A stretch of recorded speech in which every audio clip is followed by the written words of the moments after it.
Hello, my fellow Bon Jovi junkies out there. Today I'm going to be reviewing the new Bon Jovi Christmas single, Christmas Isn't Christmas. And I have with me here to do so a Chick-fil-A frosted peppermint chip coffee. Walking in a pepperminty land. Alright, so the single was a surprise. You can't complain about it. It's surprise music. I'm not expecting, have a nice day, this house is not for sale type singles from it or anything like that. So let's look at it in context for what it is, a surprise Christmas single. I think this song is giving us a good trajectory for what the production is going to be like on the following album that's scheduled to come out next year. We don't have a release date for that yet, but as far as I'm concerned, they just finished recording the songs for the new album to be released to celebrate also the 40th year anniversary. Now, I don't know how they're going to tie that in with the new record, if it's going to be its own thing, if they're going to do a box set to celebrate the 40 years. I hope they do a box set. I know there's supposed to be a documentary coming out sometime. But anyway, good times for Jovi Land here. So yeah, to celebrate the 40-year anniversary, this is kind of the kickstart of that. They've got the calendar coming out and the Monopoly game that's just sold out. I didn't buy that right there. If you like it, cool. I just don't play Monopolies, and I just didn't see the need for it to clutter up my small apartment with my wife and I.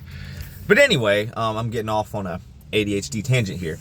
The new single, Christmas Isn't Christmas, I think lyrically it's pretty good. It's pretty solid. It's got that very Bon Jovi-esque vibe to it. Even some of the more so recycled type phrases and lyrics, it's okay if it's in a cutesy, Christmas type way. But one of the lyrics in particular was a different kind of blue.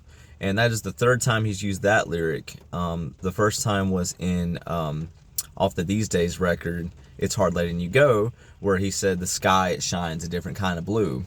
The most recent time before this one was 24 years ago on Crush, when on Thank You for Loving Me, he said, I never knew I had a dream until that dream was you, and when I look into your eyes, the sky's a different blue. So this is the third time he's done that, and it's fine, it's cute, it's a pretty song. I think lyrically it's good. Production-wise, stellar production. Can't be much better. This is some of the best production we've had from Shanks in a while. And even 2020 wasn't bad production-wise. I just didn't care for a lot of the instrumentation and things of that choice matter, but production's pretty solid. So lyrically, I like it. Production, awesome. Vocally, John sounds good. It's not great. I would say he's about a 7 out of 10 vocally, in context of where he's at in his career right now. I'm surprised, it sounded that good considering how he sounded a few weeks ago live, but the magic of the studio, and you're trying a lot harder to get it just right when you're in the studio and everything. So props to Shanks and John for getting the vocal to sound good and clean. Not great, but definitely good. So it's good vocally. I like the lyrics. Production's very good. Great production. And replay value. I mean, it's a Christmas song, so I'm not going to be listening to it, a ton. But around the season, yeah, I think this will be a reoccurring Christmas song for me to play now on my Christmas playlist. So, and instrumentally, it's fair. It sounds good. You hear Everett Bradley on some of the percussion stuff, and the guitars are all right.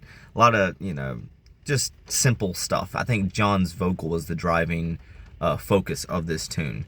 So, if this is a trajectory for what the album sound is going to be like, and I think it is to a point, I think we're in a good position for a new album in 2024.